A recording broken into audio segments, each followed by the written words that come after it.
తిరిగి BCN news కి స్వాగతం.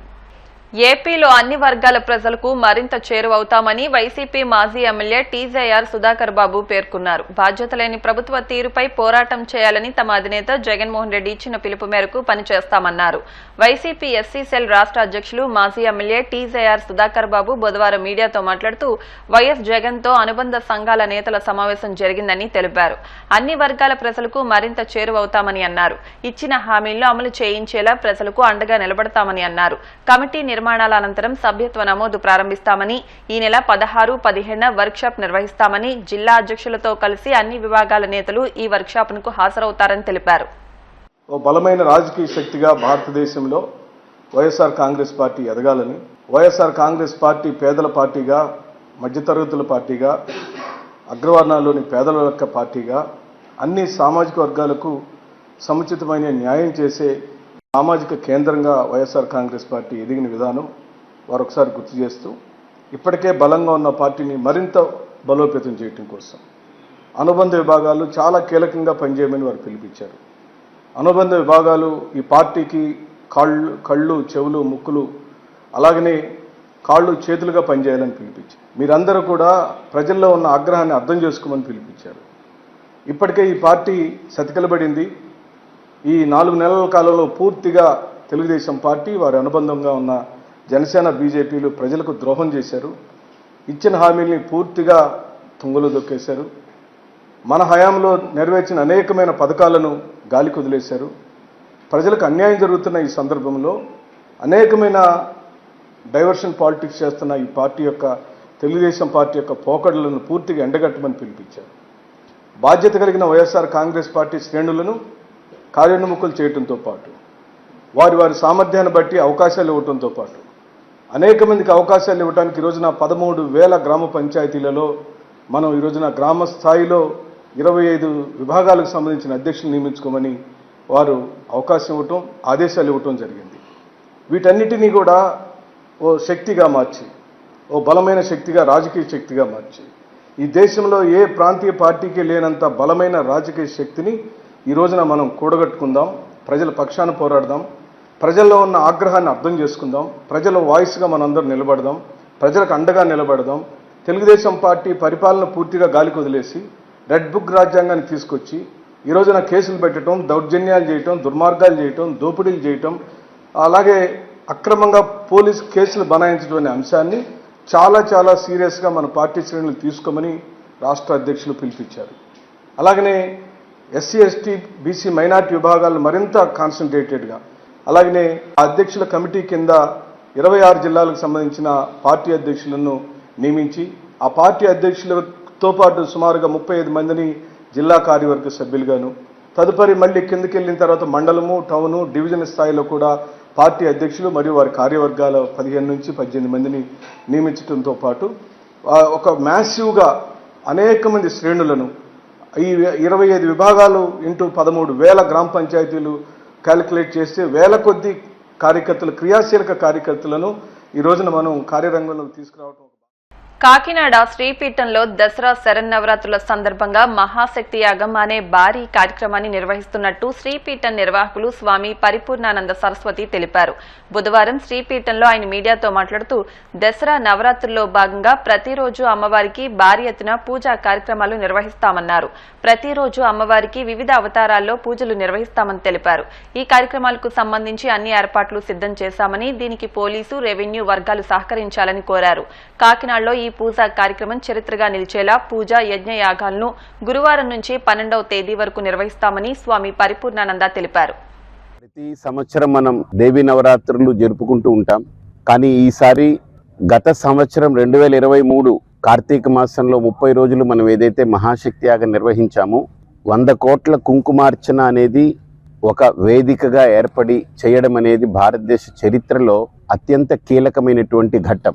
ఆ ఘట్టాన్ని పురస్కరించుకుని ఈ ప్రాంతంలో సుమారు 1000 కోట్ల కుంకుమార్చన చేసే దిశగా మరోమారు ఇప్పుడు ఈ దేవీ నవరాత్రుల్లో 100 కోట్ల కుంకుమార్చన పూర్తి చేయాలని, అంటే 200 పూర్తవుతుంది. ఇలా ప్రతి ఏడాది దేవీ నవరాత్రుల్ని మనం వేదికగా చేసుకుని 100 కోట్ల కుంకుమార్చన చేయడం ద్వారా ఒక 10 ఏళ్లలో, అంటే బహుశా మేము 10 ఏళ్ళు అనుకోవడం చాలా ఎక్కువ దూరం అనిపిస్తుంది. ఎందుకంటే గతంతో పోల్చుకుంటే ఈ సంవత్సరమే మాకు 54,000 రిజిస్ట్రేషన్లు అయిపోయాయి. ఇప్పటికీ ప్రతినిత్యము దాంట్లో వచ్చేవారి సంఖ్య ఆడవాళ్ళు కాబట్టి ఇంట్లో కొన్ని వాళ్ళకి శారీరకమైన, భౌతికమైన, గృహపరమైన ఏదైనా ఆటంకాల, అవాంతరాలు ఉన్నా ఖచ్చితంగా 35,000 నుంచి 40,000 మంది అటెండ్ అవుతారనేటువంటిది, దీంట్లో పాల్గొంటారు ప్రతినిత్యం అనేది అనుకుంటున్నాం. ఇదే సంఖ్య ఇలా కొనసాగుతూ ఏడాదికి ఏడాది పెరుగుతూ పోతే ఖచ్చితంగా 5 ఏళ్లలో 6 ఏళ్లలో ఆ 1000 కోట్లు అనేది పూర్తి చేయొచ్చు. ఇన్ని కోట్ల కుంకుమార్చన జరిగినటువంటి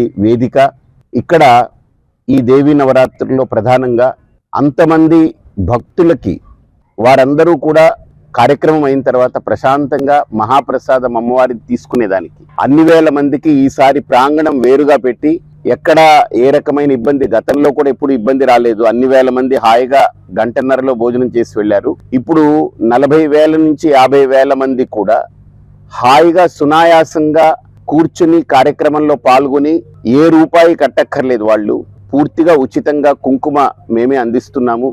వాళ్ళు వస్తారు, కుంకుమ ప్రసాదం తీసుకుంటారు, అర్చన చేసుకుంటారు, మళ్ళీ తిరిగి అమ్మవారికి ఆ కుంకుమ సమర్పిస్తారు, వెళ్ళిపోతారు, ప్రసాదానికి వెళ్ళిపోతారు. అన్ని వేల మందికి ఒక గంటన్నరలో చాలా సాఫీగా హాయిగా ఏ రకమైన అవాంతరాలు లేకుండా మహాప్రసాదం కూడా స్వీకరించి వెళ్లేలాగా ఒక బృహత్తరమైనటువంటి ఏర్పాట్లు మా దగ్గర ఉన్న వనరులతో, వసతులతో, భక్తులు, దాతలు, మాకున్నటువంటి పోషకుల సహకారంతో యథాశక్తికి మించి ఇంకా ఎక్కువనే చేయడం జరిగింది. ఇందులో ప్రధానమైనటువంటి కార్యక్రమం ఏంటంటే సరస్వతి పూజ.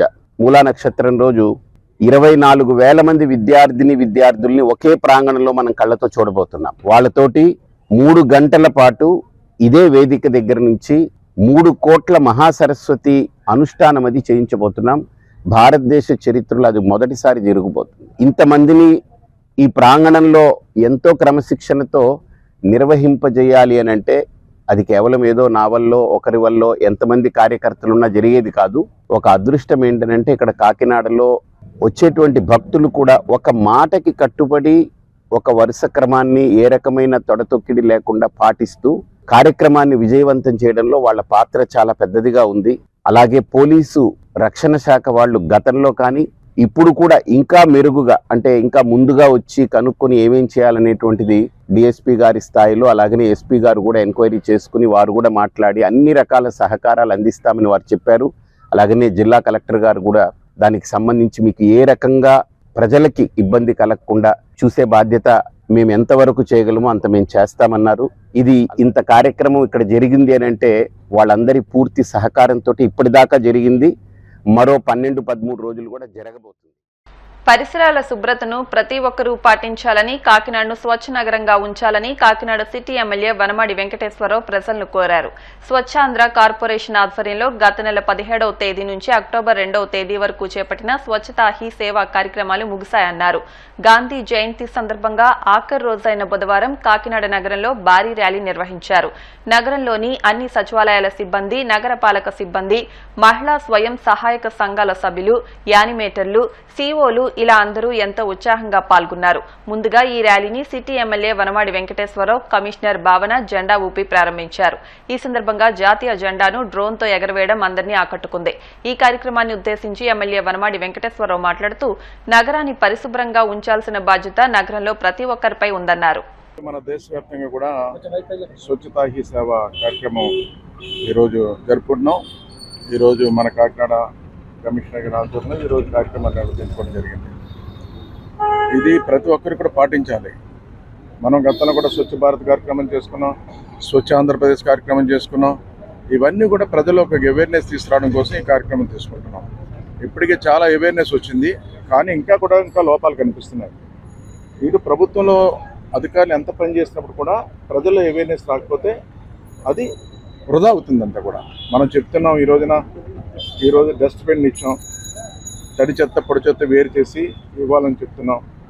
కొంతమంది ఇస్తున్నారు, కొంతమంది ఇంకా వీధుల్లో వేస్తున్నారు, కొంతమంది కాలువలు వేసేస్తున్నారు.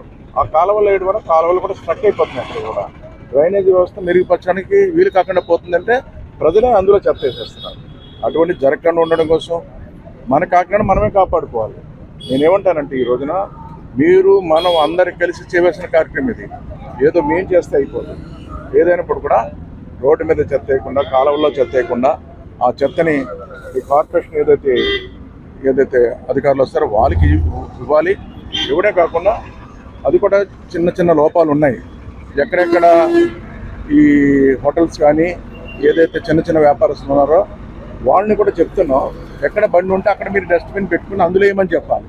ఆ తిన్న తర్వాత పక్కన వేస్తుంటే అన్నీ ఎగురుకుని వెళ్ళిపోతున్నాయి రోడ్డు మీద. అటు కూడా పరిస్థితులు ఉన్నాయి. ఇవన్నీ కూడా రేపు కంట్రోల్ చేస్తాం. ఏదైనా కూడా ప్రజలు మీరు అందరూ సహకరించాలి. చెత్త ఎక్కడ కూడా రోడ్డు వేయకూడదు, చెత్త ఎక్కడ కాలువలు వేయకూడదు. ఆ విధంగా మన కాకినాడని స్వచ్ఛత కాకినాడగా మనం తీర్చిదిద్దుకోవాలని మీ ద్వారా తెలియజేస్తాం. వార్తలు ముగించే ముందు ముఖ్యాంశాలు మరొకసారి. విశాఖ కేంద్రంగా రైల్వే జోన్కు త్వరలో భూమి పూజ, మీడియా ముఖంగా స్పష్టం చేసిన MP CM Ramesh.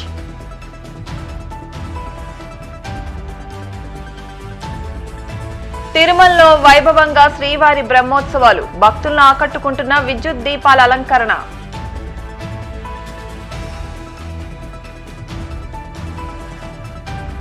Kadapa MP Avinash రెడ్డిపై ఎమ్మెల్సీ రామ్ భూపాల్ రెడ్డి ఫైర్, కూటమి ప్రభుత్వంపై ఆరోపణలు సిగ్గుచేటని ఎద్దేవా.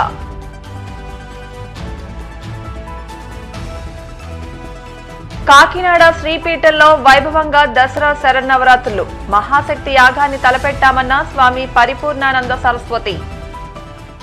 ఈ వార్తలు ఇంతటితో సమాప్తం. మరిన్ని వార్తల కోసం BCN digital YouTube channel, Facebook page ను ఫాలో అవ్వండి. అప్డేట్ వార్తల కోసం ప్లీజ్ సబ్స్క్రైబ్.